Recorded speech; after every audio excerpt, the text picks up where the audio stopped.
Hello बच्चों, तो आज हम कक्षा 9 के भौतिक विज्ञान विषय के इस अध्याय के पार्ट 10 वीडियो को शुरू कर रहे हैं। और आज इस वीडियो में हम इन उदाहरणों को करेंगे, ठीक है, जो आपकी बुक में दिए गए हैं। तो इसके लिए आपको सबसे पहले जो भी हमने पीछे कॉन्सेप्ट्स पढ़े हैं उनको वो आपको आने चाहिए, ठीक है। और जो गति के समीकरण हमने किए हैं वो आपको पता होनी चाहिए।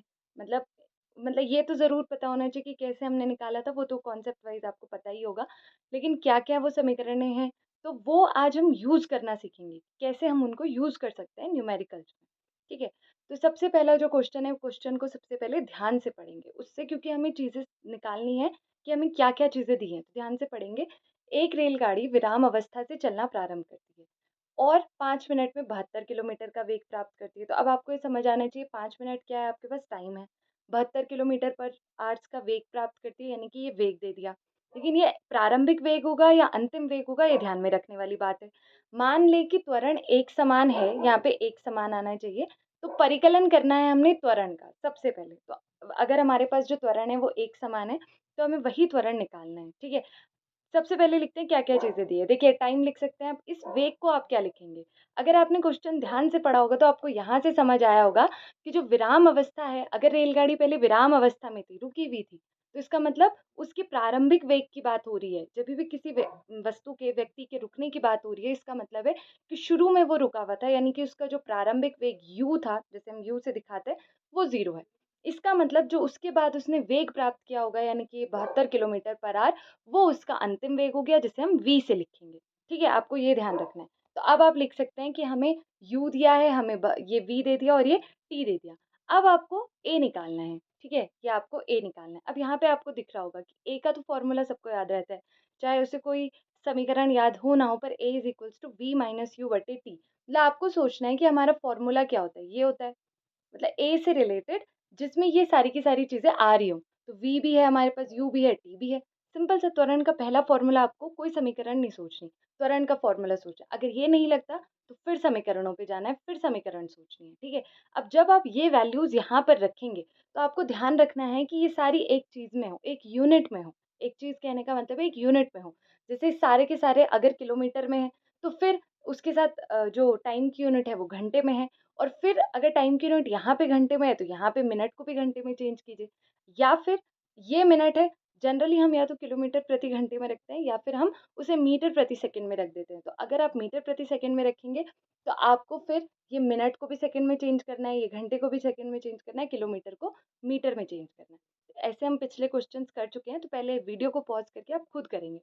तो मैंने इसमें जनरली क्या किया, बुक में भी यही है कि मीटर प्रति सेकंड में जनरल आंसर निकालते हैं हम, तो उसमें चेंज किया है। बाकी आप ऐसे भी कर सकते हैं कि मिनट को घंटे में चेंज कर लिया, ताकि ये वाला घंटे से मैच हो जाए, तो फिर आप किलोमीटर प्रति घंटे स्क्वायर में निकाल सकते हैं।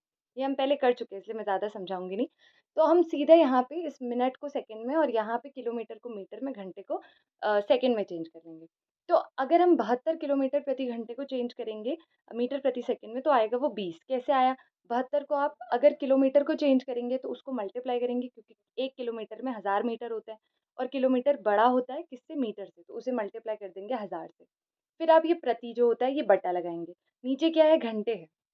घंटे को किस में चेंज करना है? सेकंड में। 1 घंटे में होते हैं 60 मिनट, और 60 मिनट को जब चेंज करेंगे 60 सेकंड, मतलब 60 से गुणा कर देंगे 60 सेकंड, यानी कि इस घंटे को सबसे पहले मिनट में चेंज किया, तो ये बड़ी ही राशि होती है, तो गुणा करेंगे 60 से, क्योंकि 1 घंटे में 60 मिनट, अभी भी ये मिनट में चेंज हुआ। इसको फिर सेकंड में चेंज करेंगे तो 1 मिनट में 60 सेकंड, तो इसीलिए फिर से गुणा किया। ये भी हम सीख चुके हैं। अब जब आप काटते-पीटते हैं इसको, तो फिर यहाँ पे आप जब 6 छीं 36 होता है, 36 दूनी 72, और ये 2 की मल्टीप्लाई 10 से होती है, तो वो 20 आ जाता है। ठीक है, बाकी तो सिंपल मैथमेटिक्स है, तो ये आपको करना है। इसके बाद हम इस टी को भी चेंज करेंगे। अब मिनट को चेंज करना है सेकंड में, तो 1 मिनट में कितने सेकंड्स होते हैं? मतलब सिंपल सा, जिसे चेंज करना है उसके बारे में सोचिए कि वो चीज़, जैसे मिनट को चेंज करना है सेकंड में, तो उस चीज़ को सेकंड्स में कैसे कन्वर्ट किया जाता है? 1 मिनट में होते हैं 60 सेकंड्स, तो मिनट क्योंकि बड़ा होता है सेकंड से, तो इसका मतलब उसे गुणा करेंगे। तो हमने 60 से मल्टीप्लाई किया और ये आ गया 300 सेकंड। ठीक है, अब जनरली हमें क्या करना है, इस वाले फॉर्मूले में रख देना है, जो अभी हमने लिखा भी था। अब यू को चेंज नहीं किया, क्योंकि यू तो 0 है, तो इसमें कुछ फ़र्क ही नहीं पड़ेगा, उसे गुणा किया ही नहीं। तो यहाँ पे ऐसे किया, इसको सॉल्व किया 20/300, और वो सॉल्व करके आ जाएगा ये। ठीक है, अब इसको 15 से 1 को भाग भी दे सकते हैं, 0 पॉइंट समथिंग कुछ आएगा, तो वो भी लिखिए, या तो इसी को ऐसे छोड़ दीजिए। ठीक है, तो ये आंसर आपके पास आ जाएगा। और यूनिट ज़रूर लिखिए, मीटर प्रति सेकंड स्क्वायर त्वरण की यूनिट होती है, याद रखिए। वो हम निकाल भी सकते हैं, हमने पीछे सीखा हुआ है कि ये v है, यानी कि पूरा वेग है, वेग में परिवर्तन है, तो वेग में परिवर्तन की मीटर प्रति सेकंड, नीचे सेकंड है तो वो सेकंड, सेकंड के साथ जोड़कर सेकंड स्क्वायर हो जाता है। ठीक है, ये तो हम सीख चुके हैं। नेक्स्ट क्वेश्चन है, कोई कार एक समान रूप से त्वरित होकर 5 सेकंड में, यानी कि ये क्या दे दिया t, तो लिखते भी जाइए, साथ साथ करते जाइए सॉल्व अपनी कॉपी में, 18 किलोमीटर प्रति घंटे से 36 किलोमीटर प्रति घंटे की गति प्राप्त करती है। यहाँ पे ये नहीं कहा गया कि कार रुकी हुई थी, तो यहाँ पे u जीरो नहीं होगा। यहाँ पे सीधे ये कहा कि इतने टाइम में सबसे पहले उसका वेग 18 था, उससे हो गया 36। कई बार ये नहीं दिया होता कि ये वेग है, मतलब ऐसे नहीं दे रखा कि 18 किलोमीटर प्रति घंटा वेग है उसका। तो आप ये देख सकते हैं कि जो ये यूनिट होती है किलोमीटर प्रति घंटा या फिर मीटर प्रति सेकंड, ये किसकी यूनिट होती है, ये वेग की या चाल की यूनिट होती है, इसीलिए हम उसे वेग लिखते हैं। ठीक है, मतलब ये समझना है आपको, अगर नहीं भी लिखा है तो हमें पता होना चाहिए। ठीक है, तो यहाँ पे टाइम दे दिया, वो आपने नोट डाउन कर दिया, इसका मतलब 18 से 36 गई, इसका मतलब 18 पहले वाला वेग था, प्रारंभिक वेग u ये है, और 36 आपके पास अंतिम वेग हो गया। तो सबसे पहले ज्ञात करना है आपको त्वरण। ठीक है, तो हमें ये चीज़ें दे दी हैं और आपको त्वरण निकालना है। ठीक है, तो फॉर्मूला आपको पता है, a is equals to v minus U. सबसे पहले इसके बाद फॉर्मूला याद करना है कि कौन सा फॉर्मूला होता है त्वरण से रिलेटेड, तो वो ये होता है। अब जब आप वैल्यूज इसमें रखेंगे तो सबसे पहले वैल्यूज को देखिए यहाँ पे कि ये किलोमीटर प्रति घंटे में, ये घंटे में, टाइम की यूनिट है सेकंड में है, और सेकंड के साथ किलोमीटर नहीं चलेगा, मीटर प्रति सेकंड चलेगा। तो जनरली आप ऐसा कर सकते हैं कि सेकंड को आप आवर्स में चेंज कर दीजिए, घंटे में, और फिर रख दीजिए, तब किलोमीटर को मीटर में चेंज करने की ज़रूरत नहीं होगी आपको। लेकिन आप एक काम और कर सकते हैं कि आप किलोमीटर को मीटर में चेंज करके और घंटे को फिर सेकंड में चेंज कर सकते हैं। ठीक है, तो हमने क्या किया, इसको किलोमीटर को मीटर में चेंज कर रखा है। एक बार आप इस सेकंड को घंटे में चेंज करके देखिएगा। तो खैर वही किया हमने, 18 को गुणा कर दिया 1000 से और भाग दे दिया 3600 से, यानी 60 गुणा 60। उसके बाद सॉल्व करके हमारे पास ये आया। इसके बाद हमने इस 36 को भी चेंज कर दिया, तो इसको सॉल्व करके 10 मीटर प्रति सेकंड। सॉल्व तो आसान है करना, फॉर्मूला लगाया और इस फॉर्मूले में हमने सारी चीज़ें रख दी। ये आपका 10 हो गया v, ये आ गया 5, ये रख दिया और नीचे 5 आ गया। इसको सॉल्व किया तो आपके पास a बराबर आ गया 1 मीटर प्रति सेकंड स्क्वायर। तो ये क्वेश्चन तो आसान था। इसी में नेक्स्ट पार्ट ये है, ये चीज़ें आपके पास दी गई हैं। ठीक है, a भी आपको मिल गया अब, और ये रहा। इसके बाद हमें निकालना है उतने ही समय यानी t बराबर 5 सेकंड में कार ने कितनी दूरी तय की, ये भी निकालो। तो कार द्वारा तय की गई दूरी, अब थोड़ा सोचना है क्योंकि दूरी का फॉर्मूला हमें सोचना पड़ेगा। उसके लिए हम, आपको याद होगा जो गति की पहली समीकरण होती है वो तो इसी से निकाली जाती है, a is equals to V minus U बट्टे टी, यानी v is equals to U plus A T है, जब ए टी उधर जाता है फिर यू ए टी के साथ लिखा जाता है। तो इसमें तो कहीं s है नहीं, दूरी यानी कि s, तो s होता है आपका दो समीकरणों में, ऐसा आपको निकालना है। तो एस होता है आपका दो समीकरणों में, या तो सेकंड वाली, ये सेकंड वाली है, और या तो थर्ड वाली, इस वाली में।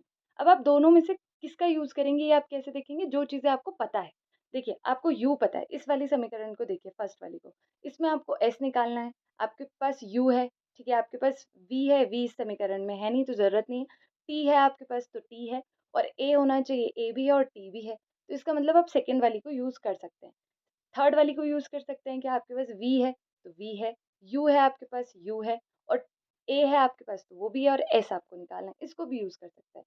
तो आप दोनों समीकरणों में से किसी को भी लगा सकते हैं, आपके पास सारी वैल्यूज है, ऐसे आप चेक करेंगे। ठीक है, जैसे हमने सेकंड वाली को लगाया, आप सेकंड वाली के बाद पहले सेकंड से सॉल्व कीजिए, फिर थर्ड वाली से आंसर को मैच कीजिए, थर्ड वाली से भी आंसर वही आने वाला है। ठीक है, सारी वैल्यूज को हमने रखा, ये u की वैल्यू है, ये आपके पास t की वैल्यू है 5, और वैल्यू रखते समय ये देखिए कि सारे के सारे एक ही यूनिट में हैं। अभी हमने पीछे क्योंकि चेंज कर लिया था, सारे एक यूनिट में हैं, तो आपको चिंता लेने करने की कोई ज़रूरत नहीं। सारे यूनिट्स में रखा, इसके बाद सॉल्व करा, ये 5 पंजे 25 बट्टे 2 हो जाएगा, और ये 5 पंजे 25 हो जाएगा। ठीक है, वो जो 25 बट्टे 2 आएगा उसे हमने सॉल्व कर लिया, तो वो 12.5 आ जाएगा। ठीक है, और फिर इन दोनों को जोड़ लिया तो वो कितना आ जाएगा आपके पास, 37.5 मीटर। और यही जो आंसर है आप इस पे रख के मैच करना, मतलब इसमें मत रखिएगा, इसमें सारी वैल्यूज रखिएगा ये वाली, और फिर यहाँ से जो s की वैल्यू आएगी वो यही आएगी 37.5, यानी कि आपने सेकंड वाली से सॉल्व किया है तो ये आया, थर्ड वाली से एक बार सॉल्व करके देखिएगा तो भी आपके पास 37.5 ही आएगा। ठीक है, अब उदाहरण 7.7 करते हैं। तो किसी का, पहले ध्यान से पढ़ेंगे ठीक है, क्योंकि इसमें ज़्यादा थ्योरी लिखी हुई है तो बहुत चीज़ें समझ आएंगी। किसी कार पर ब्रेक लगाने पर, यानी कि आप जब ब्रेक लगाएंगे तो कैसा त्वरण उत्पन्न करेंगे? त्वरण पीछे की तरफ, मतलब जो त्वरण की दिशा होगी वो वेग से विपरीत होगी। वहाँ लिखा भी है, वह गति की विपरीत दिशा में इतने का त्वरण उत्पन्न करती है। ये कैसे पता चला? अगर यहाँ पे लिखा हुआ भी नहीं होता कि ये त्वरण है, तो ये क्योंकि मीटर और ये सेकंड स्क्वायर ये नीचे रहा होगा, इसीलिए इसे ऊपर लिख के ऐसे लिखा हुआ है, तो मीटर प्रति सेकंड स्क्वायर। तो अगर यहाँ पे मीटर प्रति सेकंड स्क्वायर लिखा है तो समझ जाना चाहिए कि ये त्वरण की यूनिट है, तो ये त्वरण दिया गया है, जैसा मैं अभी वेग के केस में समझा रही थी। तो यहाँ पे आपको त्वरण दे रखा है और आप ऐसा ब्रेक लगा रहे हैं कि आप वस्तु को रोकना चाहते हैं या उसमें वेग कम करना चाहते हैं। तो यदि कार ब्रेक लगाए जाने के बाद रुकने में, इसका मतलब आप कार को रोक रहे हैं। अब जैसे 2 चीज़ें आपको हमेशा याद रखनी है, जब आप क्वेश्चन सॉल्व कर रहे होते हैं, आपको ये दिया होता है कि कोई वस्तु पहले विराम अवस्था में थी, तो इसका मतलब वो प्रारंभिक वेग की बात कर रहे हैं और प्रारंभिक वेग 0 है। और ये बात की जा रही है कि हमने ब्रेक लगाया और वस्तु रुक गई, तो अंतिम वेग की बात की जा रही है, क्योंकि लास्ट में जब आप ब्रेक लगाएँगे, वस्तु रुक जाएगी, तो जो लास्ट का वेग होगा, अंतिम वेग होगा, वो 0 हो जाएगा। तो ये आपको ध्यान रखना है कि अगर ऐसा बोल रहा हो विराम अवस्था, तो प्रारंभिक वेग 0 होने के बाद, और अगर रुकने की बात कर रहा है लास्ट में, तो वो अंतिम वेग 0 होने के बाद। जैसे यहाँ पे कह रहा है, अगर आपने कार पे ब्रेक लगाया और फिर वो रुकने में इतने का समय लेती है, तो टाइम दे दिया, रुकेगी बाद में, तो v बराबर 0 होने वाला है। तो उतने ही समय में तय की गई दूरी की गणना करें, ठीक है? तो अब ये दूरी निकालनी है जनरली। तो क्या-क्या चीज़ें दे दी? a दे दिया, v दे दिया क्योंकि रुक रही है तो v यहाँ से मिल गया हमारे पास, t दे दिया 2 सेकंड, और दूरी निकालनी है, ठीक है? ये चीज़ें आपको one by one note down करनी है कि जैसे यहाँ पे a पता चला तो a लिख लिया। अब a यहाँ पे माइनस क्यों लिखा? ये मैंने आपको जब मैं त्वरण बता रही थी तब भी बताया था कि क्योंकि जभी भी आप ब्रेक लगाते हैं तो विपरीत दिशा में त्वरण उत्पन्न कर रहे हैं, उसको रोकने का प्रयास कर रहे हैं, उसके वेग को कम कर रहे हैं, क्योंकि वेग पहले कुछ ना कुछ रहा होगा और बाद में 0 कर रहे हैं। इसका मतलब उसका जो त्वरण है वो नेगेटिव ही आने वाला है, क्योंकि v माइनस यू होता है त्वरण, a is equals to V minus U बटे टी।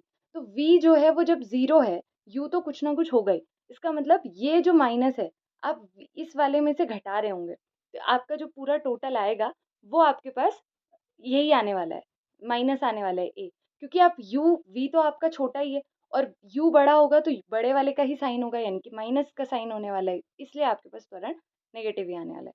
बाकी आप ऐसे भी समझ सकते हैं कि विपरीत दिशा में उत्पन्न कर रहे हैं तो त्वरण नेगेटिव ही होगा। अब सोचना है कि कौन सा फॉर्मूला यूज़ करें। एस हमारा 2 ही उसमें आता है, या तो पहली दूसरी वाली समीकरण S is equals to U T plus half A T square, और या तो तीसरी वाली समीकरण V square is equals to U square plus 2 as। अब दोनों में से कौन सी लगाएंगे? देखिए हमें एस चाहिए, ठीक है? अगर मैं सेकंड वाली में देखूँ, आपको u चाहिए होगा इसके लिए, क्योंकि किसी भी समीकरण से आप मान तभी निकाल सकते हैं जब उसमें केवल एक चीज़ का मान ना पता हो और बाकी सारी चीज़ों का मान पता हो। तो यहाँ पे s तो निकालना है, इसका मतलब बाकी सारी चीज़ों का मान आपको पता होना चाहिए। तो u नहीं है, u चाहिए होगा, t पता है, a पता है और t पता है। तो आपके पास यहाँ पे u का मान होना होगा, तो आप इससे सॉल्व कर सकते हैं। सेकंड वाली में आपके पास v है, u का मान पता होना चाहिए, a का मान है, s का मान नहीं है, क्योंकि s का मान तो चाहिए। तो दोनों समीकरणों में पहले u का मान निकालना पड़ेगा, और u का मान कैसे निकालते हैं? या तो आप a is equals to V minus U बटे टी लगाइए, या तो आप गति की पहली समीकरण यानी इसको ही ऐसे लिख दीजिए u प्लस ए टी। दोनों बात सेम ही है क्योंकि यही ऐसे लिखा गया होता है, ठीक है? बाकी क्योंकि यहाँ पे a भी है, v है, u निकालना है, t भी है, तो इसलिए हम गति की प्रथम समीकरण या ये जो फॉर्मूला लिखा था a का उसको यूज करेंगे। अब मान लिखेंगे, सारे मान लिख दिए, u का मान हमें यहाँ से मिल जाएगा, ये 6 दूनी 12 हो जाएगा, माइनस का उसे उधर साइड लेके जाएंगे, वो हो जाएगा प्लस का। और यूनिट ज़रूर लिखेंगे, क्योंकि यूनिट अगर आपने नहीं लिखी है पूरा आंसर मैच हो गया, लेकिन यूनिट नहीं है तो आपका मार्क्स कट जाएंगे, ठीक है? तो इसीलिए यहाँ पे यूनिट लिखनी है। अब u का मान आ गया, अब आप या तो सेकंड लगाइए या थर्ड समीकरण लगाइए। तो मैंने सेकंड लगाई है, एक बार आप थर्ड लगा के भी देखेंगे, ठीक है? तो हमने ये चीज़ें मालूम हो गई हमें। अब यहाँ पे जब सारी वैल्यूज़ लगाई तो ये चीज़ें हो गई कि u की जगह लिख दिया 12 और t की जगह लिख दिया 2, और यहाँ पे ये -6, माइनस ज़रूर लगाएंगे, ऐसा नहीं कि माइनस, क्योंकि अगर माइनस नहीं लगाएंगे तो यहाँ पे s माइनस में आएगा, ठीक है? तो इसीलिए आपको ध्यान में रखना है। फिर यहाँ से ऐसे करके इसको सॉल्व करके ये आ जाएगा आपके पास, क्योंकि ये आपके पास ये हो जाएगा यहाँ से 2 तियाँ 6 यानी कि -3, और ये हो जाएगा 2 दूनी 4, मल्टीप्लाई कर देंगे 4 तियाँ 12 और -12, तो 24 में से 12 गया 12, ये आपके पास आंसर आ जाएगा। ऐसे आपको निकालना है। इसका मतलब यहाँ से हम एक कंक्लूजन निकाल सकते हैं कि अगर व्यक्ति ने ब्रेक लगाया भी होगा तो ब्रेक लगाने में 2 सेकंड तक, जब 2 सेकंड में उसने ब्रेक लगाया, गाड़ी को रुकने में 2 सेकंड का टाइम लगा, तो उस 2 सेकंड में वस्तु इतनी मीटर चल चुकी थी। इसका मतलब आपने अगर एक गाड़ी के आप जस्ट पीछे हैं, आप एकदम से ब्रेक लगाना चाहते तो भी आपकी गाड़ी ब्रेक लगाने मतलब रुकने से पहले इतना चल चुकी होगी। ब्रेक जब आपने लगाया और जब वो रुकेगी, तो वो इतनी 12 मीटर की दूरी तय होगी, तय चलेगी उस ब्रेक लगाने में भी और रुकने के बीच में। तो इसका मतलब अगर आप गाड़ी से जस्ट पीछे हैं, तो इसका मतलब आप 12 मीटर चलेंगे तो उस गाड़ी से ठुक ही जाएँगे। तो इसलिए थोड़ी दूरी आपको बनाए के रखनी चाहिए। ये यहाँ से एक निष्कर्ष निकलता है कि चालक सड़क पर गाड़ी चलाते समय दूसरी गाड़ी से दूरी बना के रखते हैं, वो उसकी यही वजह है। ठीक है? तो ये कुछ क्वेश्चन्स हमने किए, तो आप प्रैक्टिस करेंगे। बस इसमें ये समझना है कि आपको कैसे समीकरणों को यूज़ करना है, कैसे न्यूमेरिकल्स को सॉल्व करना है, बस इतना समझना है। तो कॉन्सेप्ट समझ लिया, फिर उसके बाद ये समझ लिया कि क्वेश्चन पढ़ो, जो चीज़ें मिल गई वो लिखो, ऐसे करके सॉल्व करना है। अब इसके बाद कुछ प्रश्न हैं आगे, उनको हम डिस्कस करेंगे नेक्स्ट वीडियो में। तो अभी के लिए थैंक यू।